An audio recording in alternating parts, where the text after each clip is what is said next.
دوستو informative hub T V میں آپ کا خوش آمدید۔ دوستو آپ کو پتہ ہی ہے دنیا میں ہر ملک کا کوئی نہ کوئی دشمن ملک ہوتا ہے اور اس کو ان ملکوں سے خطرہ بھی ہوتا ہے، لیکن کیا آپ کو پتہ ہے ایک ملک ایسا بھی ہے جس کو دوسری ملکوں سے نہیں بلکہ اپنے ہی ملک کے کچھ جانور یا پرندوں سے جنگ لڑنی پڑتی ہے؟ ہاں، یہ بات سچ ہے دوستو۔ اس ملک کا نام ہے آسٹریلیا، جس نے گزشتہ 2 صدیوں میں مختلف جانوروں اور پرندوں سے بہت سی جنگیں لڑی ہے۔ آج کے اس ویڈیو میں ہم آپ کو بتائیں گے کہ اس ملک کو کتنی بار جنگ کرنی پڑی اور کتنی بار جنگ میں شکست کا سامنا کرنا پڑا۔ مجھے امید ہے آپ ویڈیو کو آخر تک دیکھو گے، کیونکہ آخر تک دیکھنے سے آپ کو اس ویڈیو میں پوری انفارمیشن جو میں نے دی ہے وہ آپ کو حاصل ہوگی۔ اگر آپ پہلی بار میری اس یوٹیوب چینل پہ ویڈیو دیکھ رہے ہو تو مہربانی کر کے سبسکرائب کا بٹن دبا کے بیل آئیکن کو بھی ہٹ کرنا، تاکہ آپ کو آنے والے ویڈیو کی نوٹیفیکیشن ملتی رہے۔ چلو بڑھتے ہیں آج کے اس ویڈیو کی طرف۔ دوستو، اگر ہم آسٹریلیا کی بات کریں، یہ چاروں طرف سے سمندروں سے گھیرا ہوا ہے، زمینی لحاظ سے ایک چھوٹا ملک ہے۔ اگر ہم اس کی مٹی کی بات کریں، وہ زیادہ تر بنجر، جنگلی اور صحرائی مٹی پر مشتمل ہے۔ اگر ہم اس ملک کی بات کریں، اس کی 98% آبادی سمندروں کے کنارے آباد ہیں اور بیچ میں جو زمین ہے وہ رین فارسٹ اور جنگلات پر مشتمل ہے، جہاں بہت طرح کے جانوروں کے اقسام پائے جاتے ہیں۔ بعض مقامات پر جانوروں کی تعداد بہت زیادہ ہے کہ ان کی زیادہ آبادی دیکھ کے حکومت کو ان پر سنجیدہ اقدامات اٹھانے پڑتے ہیں۔ حتیٰ کہ کچھ جانوروں کے ساتھ آسٹریلیا کی فوج نے ہتھیاروں سے جنگ بھی لڑی ہے۔ دوستو، جانتے ہیں آسٹریلیا نے 2 صدیوں میں کن جانوروں اور پرندوں کے ساتھ جنگیں لڑی ہے؟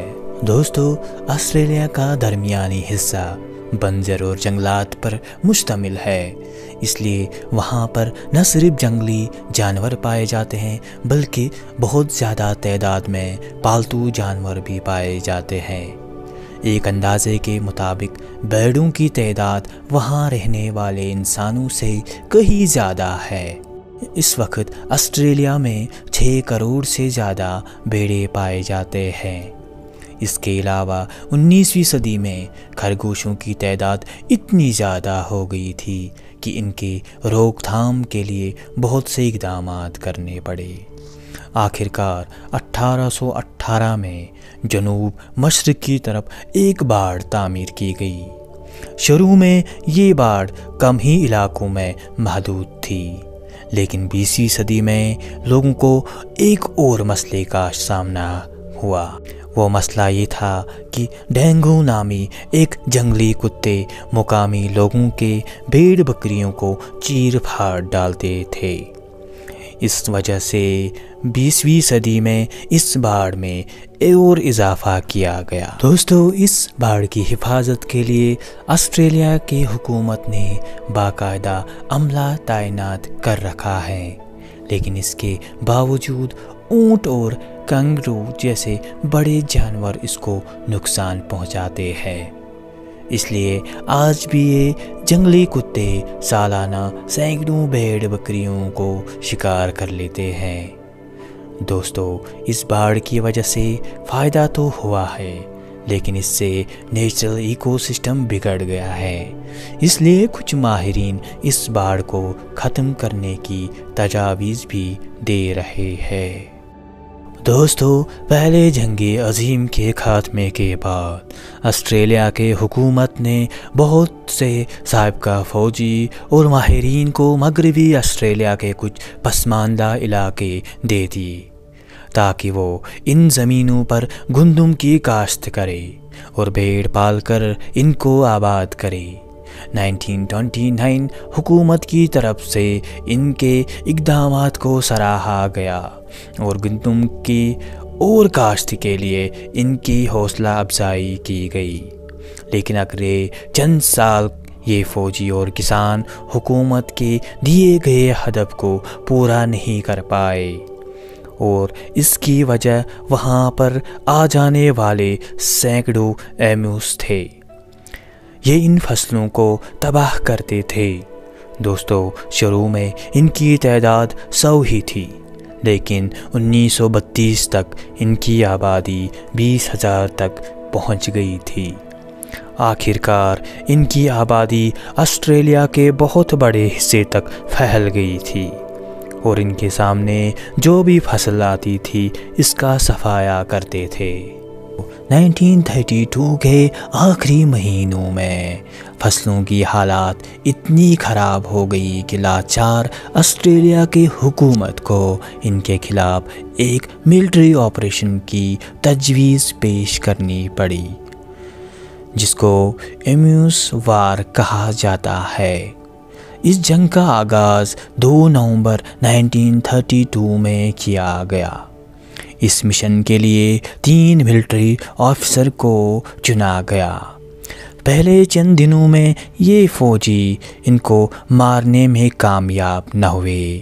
کہا جاتا ہے 2500 راؤنڈ کا استعمال کیا گیا اور صرف 200 کو مار پائے، اور فوج نے یہ قبول کیا تھا کہ ہم یہ جنگ ہار گئے۔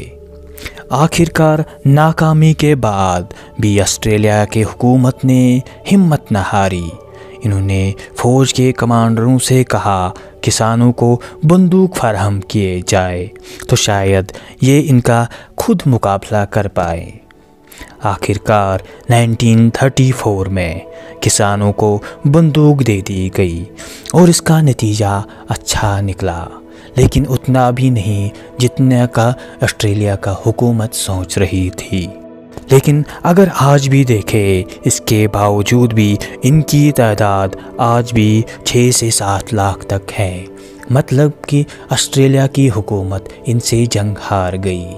دوستو، ابھی آسٹریلیا ایموس کے عذاب سے نکل ہی رہا تھا کہ ان کو ایک نئی مصیبت کا سامنا کرنا پڑا۔ یہ مینڈک تھے جو ان کو دوسری مصیبت میں ڈالنے والے تھے۔ دلچسپ بات یہ تھی کہ مصیبت خود آسٹریلیا نے اپنے گلے ڈالی تھی۔ ہوا کچھ یوں تھا کہ 1935 میں آسٹریلیا کے ایک اسٹیٹ میں کین بیٹل نامی ایک کیڑے نے فصل کو نقصان پہنچانا شروع کیا۔ ایک ریسرچ سے یہ پتہ چلا کہ مینڈک ان کیڑوں کو کھا جاتی ہے۔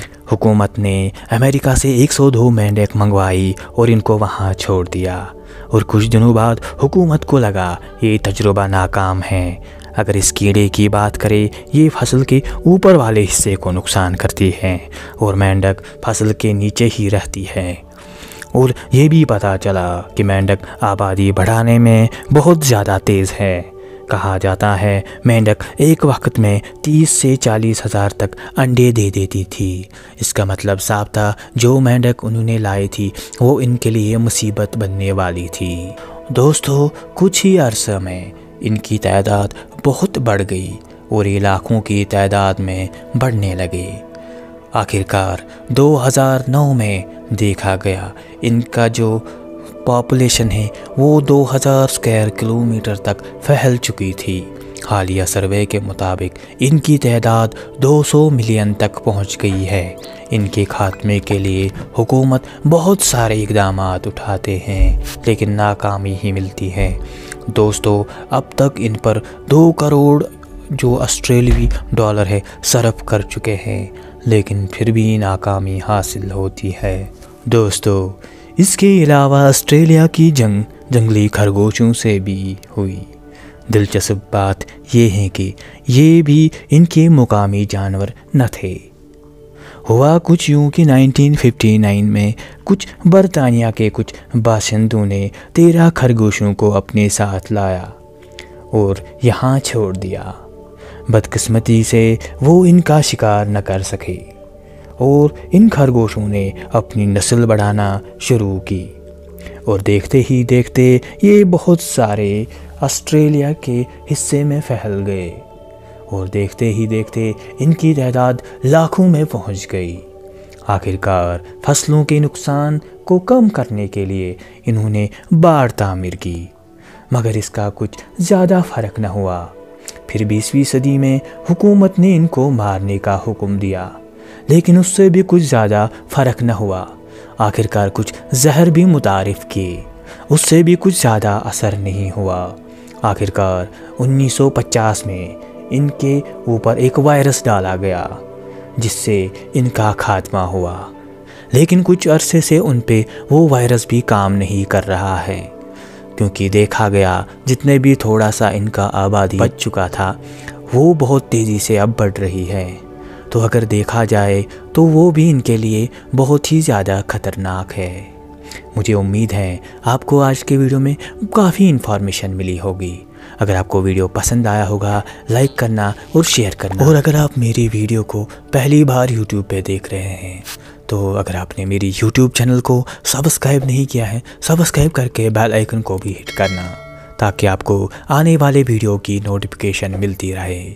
آج کی ویڈیو میں بس اتنا ہی، کرتے ہیں کل کسی اور ویڈیو میں کسی اور ٹاپک پہ بات۔ تب تک کے لیے خدا حافظ، بائے۔